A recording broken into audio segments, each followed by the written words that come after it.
In today's episode, we're talking about the 10 characteristics that masculine energy has, which enables it to make money. Let's find out.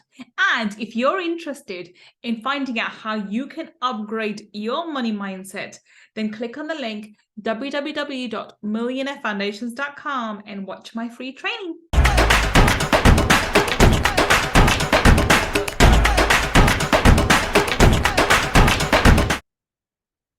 Welcome. This is Gull Khan, your money mindset expert. And today we're talking about masculine energy. Last week we discussed 10 characteristics of feminine energy which impacts money, but today we're talking about masculine energy and how that can benefit you in terms of attracting and the impact it would have on your money mindset and in terms of attracting money to yourself. So I want to just give a little bit, I want to start with this idea. Both men and women have both feminine and masculine energy. If you are a leader, if you are in business, if you are in a career, then it doesn't matter if you're a man or a female, a male or female, you're going to have some element of masculine energy. And therefore, in order for you to be able to have money, create money, and make money, you're going to need to have some masculine energy. So I don't want you females to shy away from masculine energy. I want you to understand and embrace that masculine energy can help you with your money, and it does have a very positive impact on your money and the amount of money you can bring and the kind of career you can have and the kind of business you can hold. Okay, so I have multiple businesses. And I do hold a lot of masculine energy when I am dealing with business, when I am making those decisions. And you'll understand why in a bit, because I'm going to go through the 10 characteristics of masculine energy. Do not shy away from it. Having masculine energy for your business and your professional life is different from having masculine energy in your personal life, where I actually truly believe that in the presence of true divine masculine energy, all females naturally revert to the divine feminine energy. And that seems to be the case with me as well. When I'm in the presence of my brother or other people in my personal life, not professional, in my personal life, when I'm in the presence of these really amazing masculine men, this masculine energy, I naturally go into my feminine energies. That's a personal life. And so we're not going to discuss that today. We're talking about professional business world, and therefore the benefits of having masculine energy and why you need to embrace it and embody it and not shy away from it. Yes, we'll talk about another conversation at the time of how to balance that in your personal life and how to, especially if you're a female, to fall into your feminine energy. But for business purposes, for your career, you need to have a healthy masculine energy. All right, with that said and done, let's get started. So we're going to talk about 10 characteristics of masculine energy. The very first one is assertiveness, right? So masculine energy tends to be assertive, confident, which can help in negotiations, in higher salaries if you're in a job, in negotiating better deals, better contracts, and being able to show the fact that you have authority, you have the confidence to be able to carry out the task. And that comes in your both, when you're working as an employee, when you're working for someone. But more importantly, when you have your own business, you need to have the assertiveness. You need to have the confidence to show to your clients and to your team that you have the ability to run that business. You have the ability to provide all the necessary resources to be able for them to do their job and for you to provide a valid service or a product to your clients, okay? So assertiveness is really, really important. There's a difference between being bossy and being rude and assertiveness. And this is a fine line, which with healthy masculine energy, you can sort of walk very, very well, okay? That's the first characteristics. And the second one is goal orientation. Masculine energy tends to focus on achieving goals and results, which can lead to greater drive and to succeed financially. So in order for you to succeed financially, you need to set goals and you need to set financial goals. For example, I want to have a 6-figure business, a 7-figure business. generally I tend to find the more healthy a man can embody masculine energy, the higher their financial goals. I tend to find that if men have difficulty with their masculine energy, they tend to shy away from setting higher financial goals. This is generally my observation. I'm not having a go at anyone, by the way. I'm not trying to offend anybody. This is my observation. I'm in a mastermind, and I do believe in masterminds, by the way. I'm in a mastermind where I think there's 6 or 7 females. Most of them, vast majority, I would say 85% of the mastermind is men, and these are they have healthy masculine energy. They're very driven, and they want to achieve financial success. And even amongst those, the ones who really embody healthy masculine energy tend to be the ones who are action takers, tend to be the ones who are really driving this, I want to do X, Y, and Z. And they're not bossy, they're not horrible, this is very, very amazing mastermind that I'm talking about. So you can, as a female, obviously when I go there, I embody my masculine energy as well, because we're in that kind of environment. But I never feel threatened. I never feel like someone's overpowering me or overshadowing me, anything at all. It's a very comfortable place to be. Yet I see these men who are truly in the masculine energy, and it doesn't matter about the age range as well. If you have someone as young as 25 to all the way to about 65 or something, it doesn't really matter, to be honest. So this is very important, to be assertive, and first to be assertive, and secondly, goal orientation. So you need to really embody your masculine energy in order to set solid, high financial goals. Okay, so that's number 2. The third one is rationality. So masculine energy tends to really often value logic and analytical thinking. It's more around that side, right? And it can be very, very helpful when making financial decisions. Now, as much as I would love to say the females are as rational as men, there are times when we're not. And I really want you to not shy away from that, ladies, okay? I don't want you to think, oh, well, I can't be rational 100% of the time. Then that means I cannot embody this part of masculine energy. No. Hold on, okay? There is certain times of the month when your rational thinking will not be up to par. I agree with you, and I understand you, because I'm a female too.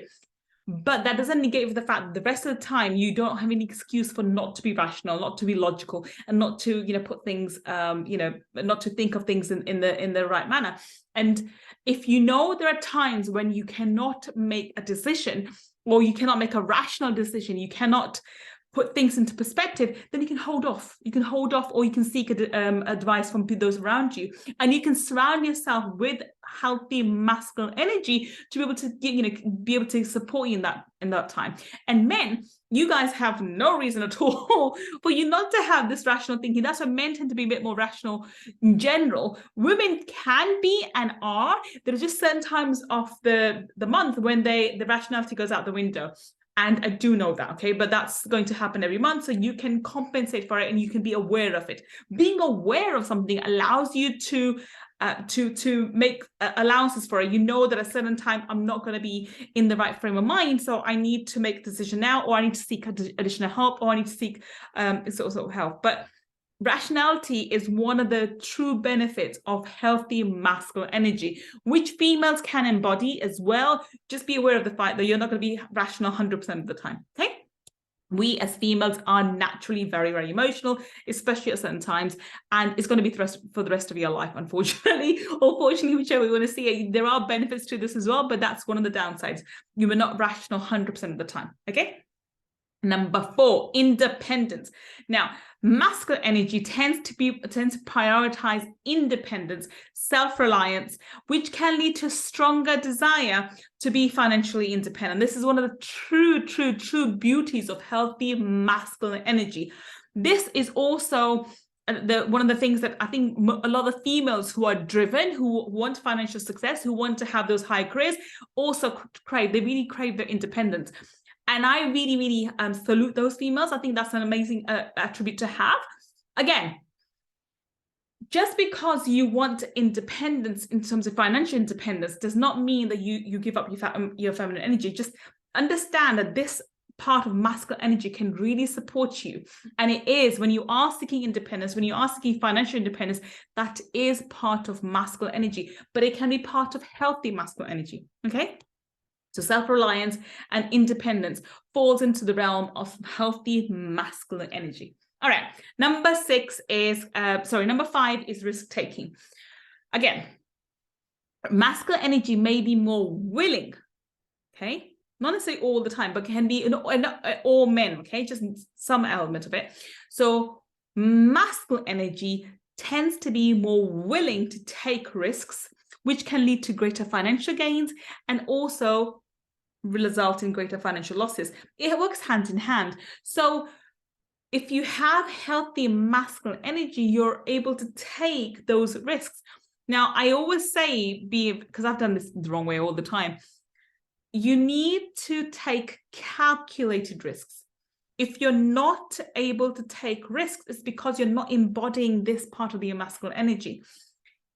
If you have healthy masculine energy, you will look at the pros and cons. You'll take a really solid look at what's going on, a rational look at what's the things, the numbers ahead of you, and then you will take a calculated risk. Everything in life requires you to take some sort of risk, okay? The only time you don't take a risk is when you die, right? Otherwise, the worst time, the way to risk everything is not to risk anything. I heard this quote a while ago, and I wish I could really give credit to where I heard it from, but this quote has always stayed with me for the longest time ever. The way to risk everything is not to risk anything. So for that reason, I would say, you need to embody this part of masculine energy and be able to take calculated risks. And for this reason, men tend to they embody this element of the masculine energy more. Therefore, men tend to take financial risks a lot more than women do. This is the reason why females are slightly behind in terms of businesses. I'm not saying general. I'm not generalizing. I'm just saying all females are like that. I'm just saying some females are able to embody this element of masculine energy and take calculated risks. A lot of them are not able to move in that direction, okay? Men have an easier task because they do embody this part of masculine energy a lot more easily, okay? Next is competition. So masculine energy may be more competitive, which can lead to the desire to outperform others financially. So I think a lot of men want to, have the cars, they have this drive. And also, when it comes to attracting the opposite sex, the romantic partner, they want to have the best looking woman or the best looking girl and whatever else. So there's an element of competition, like they want to be better than other men. I think there's a competition in women too. I think it's in both sexes, to be honest. It's not just in men. But I think with women, it's more about the physical appearance, and with men, it's more about the money, right? But the healthy masculine energy from this that you females and men can both take away from is it gives you the incentive to try harder, to get out your comfort zone and take some calculated risks. It's too easy to fall into the comfortable trap where you go to work or you have a business, it makes you reason about money, and you sit on the sofa and watch Netflix and just watch the world go by. It's very easy to fall into that trap. Whereas if you are competitive, you want to get to the next level. You want to not be left behind. You want to be able to have that car, that holiday, that house, whatever it is, okay? Whatever makes you happy. Or maybe something more philanthropic. It may be something more deeper, more spiritual meaning for you. You want to be the one who makes the most impact in the world. You may be the one who wants to open a number of schools in certain parts of the world. You may be the one who wants to open wells and, all sorts of things that you may want to do, okay? So that's perfectly fine.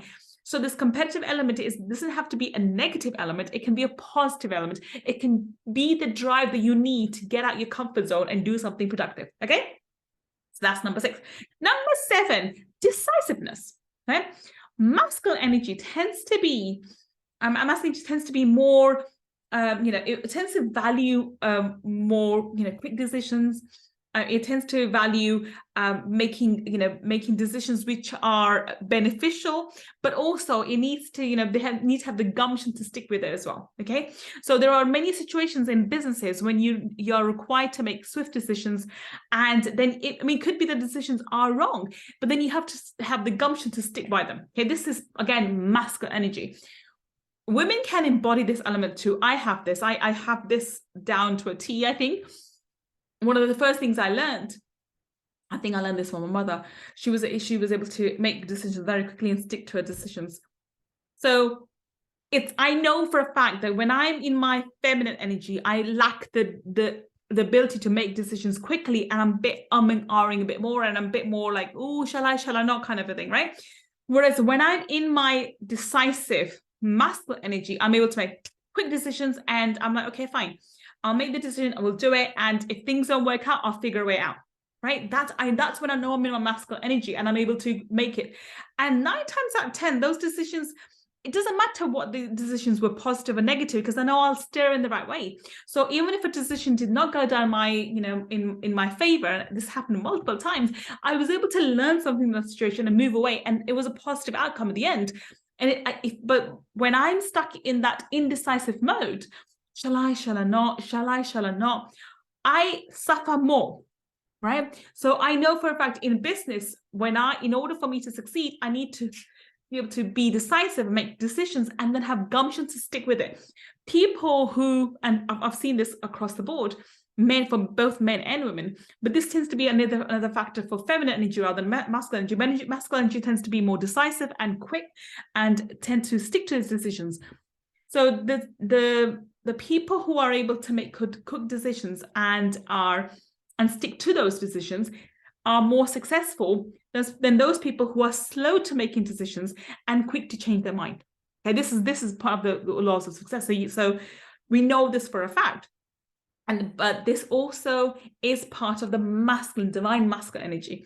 So if, as a female, if you are looking to build a stronger business and have more money, the need to understand that this part of the masculine energy you really need to embody in your energy when you're working as a professional, as a business owner, as a leader, to be able to make quick decisions and have the gumption to stick to them as well. Okay, that's decisiveness. Number 8, strategic thinking. So masculine energy tends to be strategic, and it tends to be goal-oriented, which can be beneficial in financial planning and investing. So I think feminine energy tend to be a very emotional being. So they have ways and when they can be emotional when it comes to buying something or making business decisions. I'm going to share my own experience here recently. So I have multiple businesses and I am into mergers and acquisitions, M&As, and I buy and sell businesses also. That's one of the other things I do, along with a million other things that I do. And one of the first things we learn when I was learning about M&As is you need to be very objective. You shouldn't have your emotions involved. So when I look at be it a deal, it would be a property deal, or be it unless you're gonna live in that house, okay? So if it's a property deal, be it commercial or residential, or if it's a business that I'm looking at, I need to be objective. I cannot be emotionally involved. Every single time I've got emotionally involved, either in the property deal or in the business, that deal has fallen through. Every single time, because I'm now emotionally involved, and the numbers, and even if the numbers don't work, I'm trying to make the numbers work, right? It doesn't work that way, right? You have to be very, very strategic and be unemotional, which sometimes is more difficult for feminine energy, and because this is a masculine energy trait. Masculine energy can be very direct and very clear cut. We're going to do this, we need to do this, these numbers work, yes, no, let's move on. Feminine energy tends to be more emotionally involved and wants to, if they like it, they want to do it. If they don't like it, they can find excuses not to do things. Therefore, strategic thinking really, really helps masculine energy. And if you're a business owner as a female, you need to embody this in yourself and be very, very clear cut. And it's something that I'm learning on the job, literally, to make sure that when I am looking at businesses, I'm not emotionally involved. It's just a business, look at the numbers, see if the numbers work, see if the business works and fulfills my criteria. Yes, it does. No, it doesn't. Move on to the next one. That's where I'm learning at the moment, to not be emotionally involved. Okay, so that's number 8, which is strategic thinking. Number 9 is leadership. Masculine energy is often associated with leadership, which can be helpful in financial decision-making and management. Leadership skills are very, very important. And I think there are elements of both feminine energy and masculine energy which can be embodied to make a great leader. But in order for you to lead, you need to be in your masculine energy. And I'm going to say this, and I'm probably going to offend a few females, but honestly, you cannot be a leader and be more heavily inclined towards your feminine energy. It just doesn't work, right? As a leader, if you look back at any of historically, and by the way, I am offending people, and please, I apologize if I do offend you, but if you look back historically, be it world leaders, be it political leaders, be it in kingdoms. I'm thinking of some of the female rulers in India, because my heritage is from India, from South Asia, and we do have some amazing female rulers from the South subcontinent. But if you look at the history, if you look at how they were, those females embodied a lot of masculine energy. Yes, they were females, but they had embodied a lot of masculine energy, because in order for you to leadership requires a certain element of authority, assertive, we just mentioned above. So it requires you to fall into and embody your masculine energy. You cannot be sweet and soft and be a leader. You have to be assertive, you have to be heard, you have to give directions, you have to make decisions. So all parts that require, all the elements that are required to make a good leader are all parts of the masculine energy. So in order for you to be a great leader, you need to embody elements of masculine energy, healthy masculine energy, of course, but it has to be embodied in you. You cannot be inclined towards your feminine energies, which we did last time. Those can help you. I'm not saying females cannot be good leaders. Absolutely not. I think females can be amazing leaders. I'm just saying, even if you are a man or a woman, in order for you to be a great leader, you have to embody these masculine energy traits. And this is one of them. So leadership is definitely under the realm of under masculine energy, and it requires you to be assertive. It requires you to be strategic. It requires you to make decisions quickly, and it requires you to stand firm in your decision. You cannot dilly-dally, you cannot sway, you cannot be soft, and you have to make harsh decisions at times.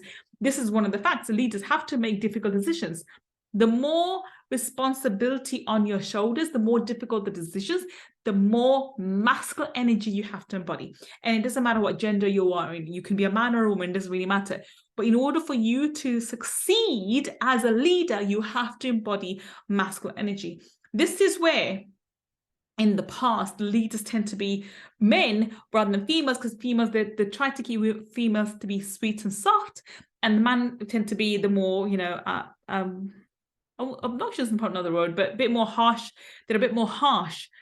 Whereas in this day and age, when the roles are kind of blurred at the moment, I would say, any female who wants to be a great leader in her business, in her space, has to embody certain elements of masculine energy. Now, I'm not saying be rude. I'm not saying being harsh with your words.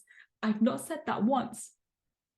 You can embody masculine energy without being harsh, with still be softly spoken, and you can still do a lot of things, right? You can still have a very successful business, but you need to recognize that these are masculine traits. And you men out there, you need to really embrace your masculine energy. I'm so sick and tired of men who don't embody their masculine energy. I'm not saying get rid of your feminine energy. I'm not saying that at all. There are benefits to the feminine energy, and we gave those last week. I'm just asking you to really embody your masculine energy when you are working in the space of being a leader, as a business owner, and as a leader in the world at large. And you females, if you have businesses, if you are leaders, then you have to embrace this element of masculine energy too. Right? And finally, confidence. So masculine energy tends to exude confidence and a sense of control, which can lead to greater financial success through networking and sales. So confidence speaks for itself, right? confidence really speaks for yourself. If you are not confident in who you are, in your ability to do the things you say you're going to do, this will be picked up subconsciously by everyone around you. So the element of fake it till you make it, I really don't believe in that. I really do believe that you need to embody this element about yourself, that I can do anything. And everyone has doubts. Absolutely everyone has doubts. The imposter syndrome can come and, honestly sort of do its attack at any given moment in time. I'm not denying the imposter syndrome, but I think it's imposter syndrome comes to attack females more than does men. If you embody this masculine energy about yourself, that you can do anything, and you really convince yourself, not fake it, not show to people that I can do it, and in your heart be afraid, really do some exercise, which one of my favorite ones is the mirror exercise, by the way. If I'm ever afraid of doing something, I would first convince myself that I can do it. I'll go in the mirror, I'll do some exercises and convince myself that I can do it before I tell other people that I can do it, right? So I will never go out and try to make people believe I can do something without believing it in myself. So I have to go and believe it. It could be completely crazy, sometimes I'll led myself to believe that I can do X, Y, and Z. And somebody else from the outside could thought, oh, she's bonkers, she's crazy. How the hell is she gonna do it? Because I believed I could do it. I promise you I did. Okay? I remember the most amazing thing that comes to my mind is the time when I was doing my A-levels. I remember the vice head, or I can't remember the name, the title he had. I think the vice head teacher or something, or whatever, I can't remember his name. He actually called me into his office, and at that time I was doing 5 A-levels, and he said to me, Gull, do you really think you can carry on and get a good grade with these 5? It's better for you to at least drop 1, if not 2, and get higher grades in those 3 or 4. And I looked at him and I said, no, I really believe I can do it. And I had such confidence, such belief in myself that I could. He actually backed down. He said, okay, fair enough. If you really feel that strongly that you can get these grades, then I will let you go. And you can go ahead and do whatever you think is right. And I did. So I went ahead and I got really, really good grades for those A-levels. But I had to believe myself, and I did believe myself a lot more than anybody else did. I led myself to believe that I could do it, and I did. I led myself to understand that I could do it, and I did. And so this has reflected in other parts of my world too. So this is positive, healthy, masculine energy. You need to convince yourself first before you can convince anybody else that you can do a particular task. You can carry out a particular task.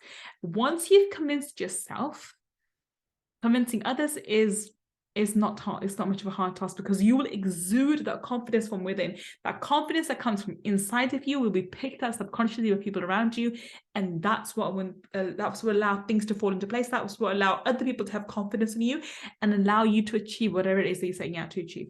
Okay, so I hope you enjoyed today's episode on 10 characteristics of masculine energy that impact your money. I will be back with another episode. Until the next time we meet, this is Gull Khan signing off. Take care and bye for now.